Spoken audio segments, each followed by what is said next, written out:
idol, manatag balhin sa mga baka mga idol. Ug na ako yung nabantayan diri mga idol. Tanawa ni mga idol oh.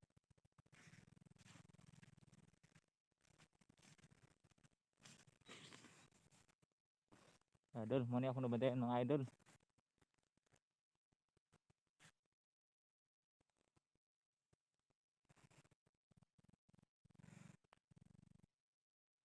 And so next mga idol, bago ta matraka mga idol, tara tanaw sa tas palibot. Pag clear lang area mga idol, pwede na ta mo attract.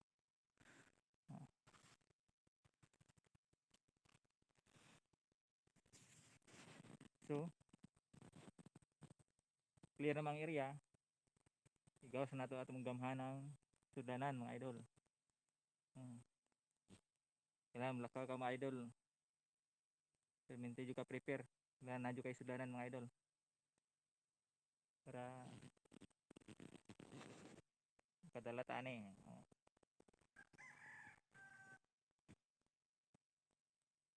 Interest ulit pa tagiya mga idol.